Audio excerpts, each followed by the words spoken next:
Nikon optical viewfinder is just the ultimate tool for photography. All these street photography YouTubers these days, they all just use the same gear. It's getting so old. What? Wow, this is heavy. But not like that. Stop. What's up, everybody? YouTube, how are you doing? Welcome back. It is 2023, and at the beginning of a new year, you know what that means.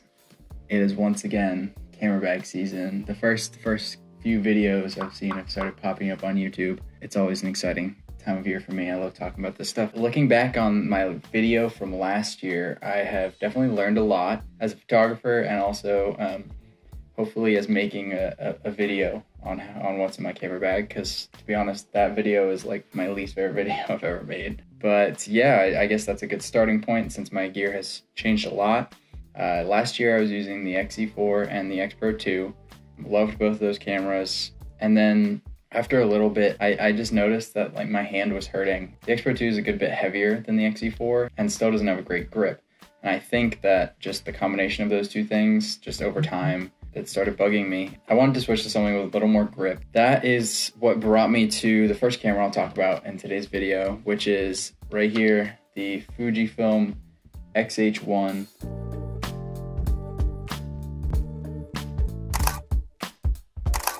I kind of have always admired this camera from a distance, and it's essentially the same on the inside as the X Pro 2, but it adds some helpful features like a nice grip and IBIS, which is great. I also love the flip-up screen. I've been doing some video content, filming some Instagram Reels, so it's nice to be able to kind of do that easily.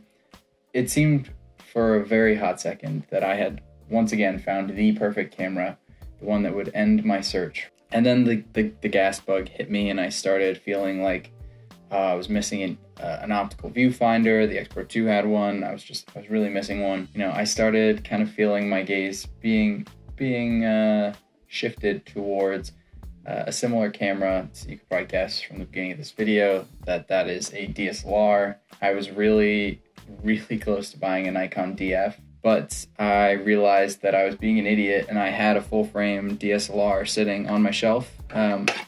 And that brings us to the second camera that I'm using this year, which is right here, the Nikon D600.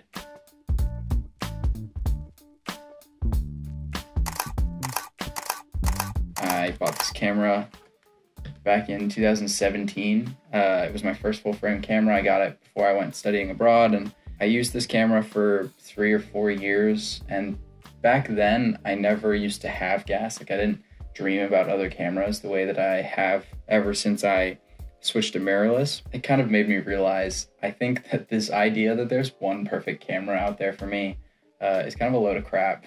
The simplest reason for that is I like cameras. Like, I just really enjoy using new cameras and trying new cameras. Yeah, it doesn't really make sense to try and limit myself to one camera. I'm really happy with the XH1. I've been using it for work, and then also can use it on the street because it's still small. When I feel like using an optical viewfinder or a bigger camera, or just something that's, I don't know, super familiar to me, I can go back and use my D600. I guess quickly I can cover lenses for both systems. I sold all of my Fuji autofocus glass. For a while I was using just M-mount glass on my Fujis, but it was just so much money tied up in glass, it didn't really make that much sense. So I decided to sell those. I did decide to keep one M-mount lens, and that's the cheapest of the bunch. This guy right here, the TT Artisans 28mm f5.6, and the reason I kept this is pretty much just because it's tiny and it looks cool. Putting this lens on it makes it a really nice sized package for street photography. I still have my 18-55 kit lens, which is what I use for video. I've also been using a Pentax 50mm f1.7. I have an Olympus 28mm 2.8 and 75-150 f4. That is one of the most amazing lenses I've ever used in my life. On the Nikon, I've got the Voigtlander 40mm f2 Ultron. It's the sharpest lens I've ever used, without a doubt. I've got a 28mm 2.8 AIS lens, and a 75 to 150, I think it's an f3.5 actually, E-series lens. All of those lenses kind of really bridge the gap between sharpness and great quality and really nice character and a really vintage look. Moving on. What other cameras did I have in my last video? The Lumix LX5. That was the most popular video ever on my channel by a lot. Thank you for that. And, you know, I loved that camera. It really was a camera I had a personal connection with. But I found a camera, actually I was given a camera, which pretty much did everything that did, but way better. So big shout out to my friend Eric at eCane on Instagram. He lent me this right here, the Ricoh GR Digital 3. Everything that the Lumix does, this just does a little bit better. It's smaller, it has a sharper lens, the startup time is really great. The settings on this camera are so incredible. The full press snap feature basically allows you to have your camera in autofocus mode and also at the same time be in a zone focus mode. It's the most intelligent thing I've ever seen on a camera. I carry this with me on my commute, with me on the metro. The quality of the photos is just fantastic. Yeah, I've just all around been really happy with this camera. The only camera that made it from my last video that survived is the Olympus Xa2. This thing is just phenomenal. It's inexpensive, easy to use, small, and incredibly sharp. And yeah, I'm a big fan of this camera.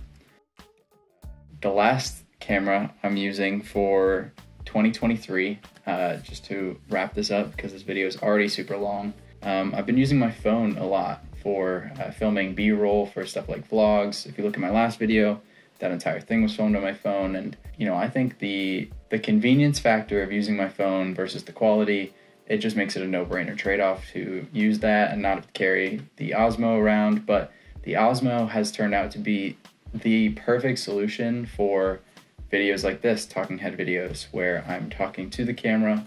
It has a screen on it so I can see what my frame looks like. The quality is great, and yeah, it's been great. The last thing that I forgot to mention, a wise man once said, you can't have a what's in my camera bag video without talking about what's in my camera bag. Well, to be honest, going into 2023, I'm not even using my sling bags anymore. I just have always not liked having a bag on me. It just makes me a little bulky and awkward, and camera bags don't look great. And so in 2023, I just throw one of my cameras on a strap and put it over my shoulder. And the one bag I will use if I want to carry an extra lens or carry my Ricoh on me or something like that would be, yeah, this crossbody bag. My girlfriend very kindly got me this as a gift in South Africa. And this thing is just phenomenal because, you know what, it looks great. It looks so much better than any sling bag I could ever use. I'm not really bringing bags around with me this year, probably ever again. Yeah, it's just not for me. All right, this video is already really long. I apologize. So that's what I'm rocking with this year. Let me know what is in your everyday carry camera gear bag thing down in the comments. Thank you for watching. You are a real one. I'm gonna try and make more videos this year, even though I'm probably not going to, but I'm gonna try. Thanks for watching. You're the best.